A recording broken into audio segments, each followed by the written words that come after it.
Disclaimer everyone, this video is not for someone who can stay extremely motivated throughout their preparation for the civil services exam. This is for people like me who tend to feel demotivated from time to time, who tend to feel underconfident about whether they would succeed and whether this entire effort that they are making is worth it or not. This is for you guys because I am also like you and I have figured out a way to stay motivated throughout the time. So, namaste friends, welcome to my channel. Today I am going to be specifically talking about how to stay motivated throughout the civil services exam preparation. UPSC CSC is a very long exam. It spans over an entire year and then it also takes at least 2, 3, 4, sometimes even 5 years to prepare for it. There are very good chances that many of us might feel like giving up in between. And it is not wrong as well, because if you think about it, the odds are so much against us and the motivating factors that we had, tend to fade, and we can't put ourselves, our mind, our mental space, our body, our families through so much of strain. But if you want to succeed, you need to make it and you need to not quit. And in order to not quit, you need to stay motivated. So today I'm going to be addressing exactly that. Toppers have often said that if you want to stay motivated, before you start preparing for the exam, you need to sit and think as to why you want to prepare for the exam or what you want to do after you qualify. While it is a very good idea, it might not be always relevant to everybody. The people who are preparing, who already have someone in the services, may have seen what they do and may have a better idea as to what the role of a civil servant is, a realistic idea, and they might have a goal, a quantifiable goal that they can set, and that might motivate them. Even they might actually run out of motivation sometimes, but that might still be a little bit more of a motivating factor than those people who do not know anybody who's preparing for the exam or who has qualified the exam at least. So I was actually one of those. My broad goals why I wanted to clear the exam were only about I want to make a change in the society, or I wanted to improve the educational status of women, or I want to do something nice for the street children. But these are all good goals and these are all nice thoughts, but they are not quantifiable. I do not know personally anybody whose life I want to change. And if I know personally somebody, one person or two people whose life I want to change, I am in a position that I can change it without even qualifying the exam. So I did not have a specific target or a goal which was quantifiable, which I could justify that I can do this only after I clear the exam. So while that was a good motivating factor to begin with, eventually, as in when I started preparing, there will be days when I'll think, this is too much, it is too much of work, I'm not able to do it. I would need some more motivation, some different motivation that I would be able to relate to on my own, that I would know that I wouldn't be able to get this or I wouldn't be able to do this without qualifying the exam. So those goals are really important because they actually help you sail through the entire process.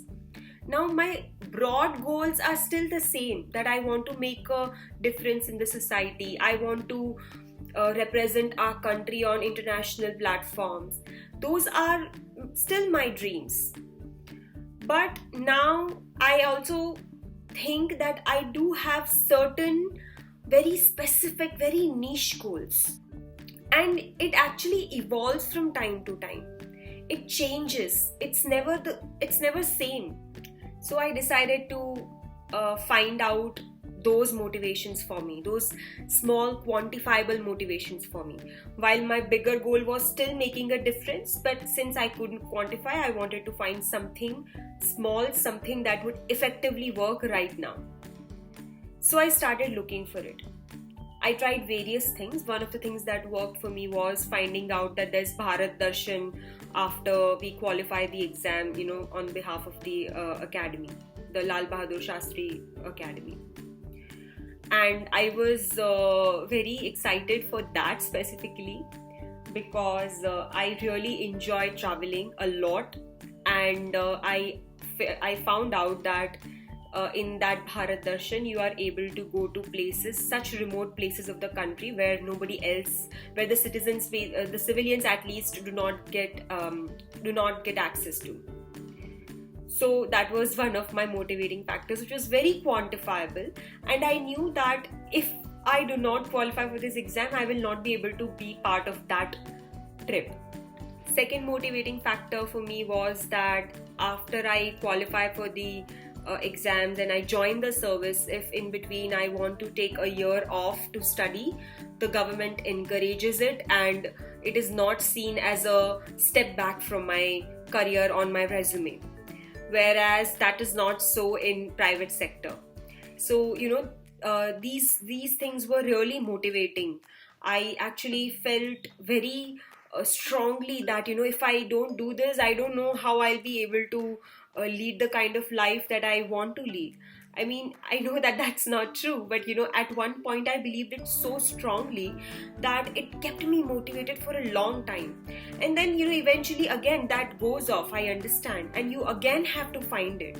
It is not necessary that somebody going through a painful situation might be a motivating factor for you. It could be the various perks that you get that could be motivating for you. It could be the kind of treatment you might receive could be a motivating factor for you.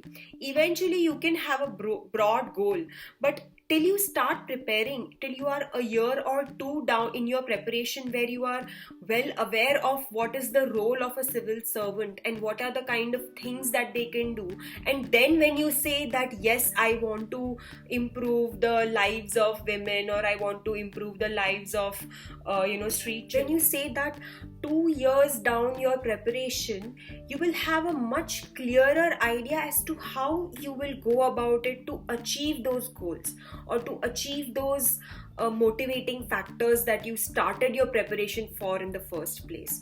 You will have a roadmap. You will understand how our system works, how our society works. You will know a way to bring about a behavioral change in the society.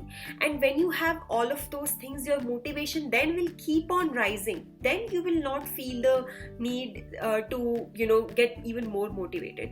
After that point, even if you do feel down sometimes, even a YouTube video by a former civil servant or a current civil servant would work for you. It will motivate you like crazy, and that would actually serve as your, not just your motivating factor, but sometimes those quotes, it might even actually help you. That will be actually a part of your preparation. So eventually your preparation in itself is going to motivate you.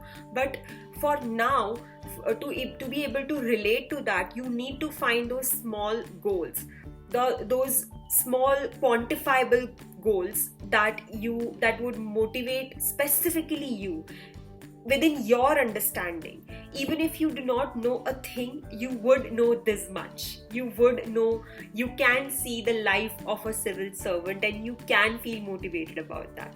Sure, those are not the right factors to feel motivated about, because it might bring about a little bit of corruptness in your mind. But when you are preparing for an exam like this, you have to feel motivated. And besides, the exam content in itself is such, the preparation in itself is such that it will not, it will not let you stray away. It will keep you in line, and you will feel motivated enough to serve the country only. Maybe that corruption bit might come after you join the services by being with such officials. But for now, whatever works, whatever small targets that work for you, please find them, because that is the only way you will be able to stay motivated for a long time. So that's my vlog for today. If you like the video, please thumbs up, and please subscribe to my channel so that we can all inspire each other, we can work together, we can study together and keep each other accountable. Thank you.